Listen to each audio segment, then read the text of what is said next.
இன்னொரு கருத்தை சொல்றாரு. 2026 தேர்தல் களம் திமுக தமிழக வெற்றி கழகம் அப்படிதான் இருக்கும், அதனால விஜயோட பயணிக்கலாம் அப்படிங்கிறாரு. இதெல்லாம் அண்ணன் பண்ருட்டியார் சொன்னதுல எனக்கு தப்பு இல்ல. பல பேர் அவர் நான் தப்பா சொல்ல, தயவு செஞ்சு வெரி இம்பார்ட்டன்ட்.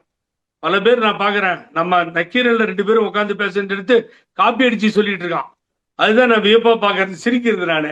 அடா பாருங்க, நம்ம கருத்துக்கள்லாம் வெளியே போய்கிட்டு இருக்கு சார். நீங்க எடுத்து பாருங்க, பிரஸ்ல ஆகட்டும், இந்த 4th கம்மிங் எலெக்ஷன், அசம்பிளி எலெக்ஷன்ல திமுக தாவேகான்றத போட்டி இருக்கும்.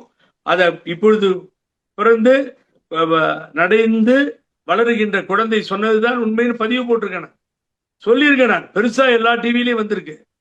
அதான் இன்னைக்கு பல பேர் சொல்ல ஆரம்பிச்சிட்டாங்க. சொல்லுங்க பாப்போம், ரியல் வார் அப்படிதானே வந்து முடியும். அது முடியாம இருக்குன்னா முதல்ல உங்க செல்வாக்க காட்டணும் சார். நான் என்னுடைய கருத்து என்ன பொறுத்த வரைக்கும், நீங்க இவருக்கு நான் சொல்றது நக்கீரன் மூலியமா, நீங்க இன்னைக்கு என்ன பண்ணி டைம் என்ன பாருங்க, மத்தியானம் துர்கை அம்மனை வழிபட்டாரு போது டிவியில பிரதமர் மோடி பாவம். இந்த நேரத்துல நான் உங்களுக்கு ஒண்ணு சொல்றேன், நீங்க ஞாபகம் வச்சுக்கோங்க. வெளியில வந்துட்டேன் பிஜேபியில இருந்து ஓபிஎஸ் சொல்லிட்டோம்.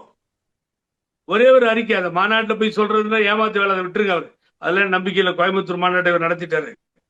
ஒரே ஒரு 4 வரி, என்னுடைய தொண்டர்கள், என்னுடைய நிர்வாகிகள், என்னுடைய மாவட்ட செயலாளர்கள், அமைப்பு செயலாளர்கள், நான் தாங்கிக் கொள்கின்ற அவமானங்களை தாங்கிக் கொள்ள தயாராக இல்லை. தொடர்ந்து அவமானங்களையும் சொல்ல ஒண்ணா துன்பங்களையும் இன்னல்களையும் நான் முத்தமிட்டபடிதான் எல்லாவற்றையும் சகித்துக் கொண்டேன். ஆனால் மிக தெளிவாக அவர்கள் முடிவெடுத்து விட்டார்கள், இனி நீங்கள் நீடித்தால் நாங்கள் உங்களோடு பயணம் செய்ய தயாராக இல்லை. இது போன்ற ஒரு நிலைமை ஏற்பட்டிருப்பதால் வேறு வழி இல்லை. நான் என்னுடைய எதிரி, அரசியல் எதிரியான துரோகி பழனிசாமியுடன் நீங்கள் ஒன்றிணைந்து பயணம் செய்வதை நாங்கள் யாரும் விரும்பவில்லை, ஏற்றுக்கொள்ளவில்லை. காலம் பதில் சொல்லட்டும், தேர்தல் பதில் சொல்லட்டும். ஆகவே நான் சட்டமன்ற தேர்தலில் வேட்பாளர்களை நிறுத்தப் போகிறேன். எங்கள் அணியை சார்ந்தவர்கள் அஇஅதிமுகவை, உண்மையான அஇஅதிமுக என்னிடம்தான் இருக்கிறது. இன்னும் தேர்தல் ஆணையத்தில் எந்த முடிவும் எட்டப்படவில்லை, சிவில் வழக்கு நிலுவையில் இருக்கிறது. ஆகவே நான் பாரதிய ஜனதா கட்சியிலிருந்து வெளியேறுகிறேன்.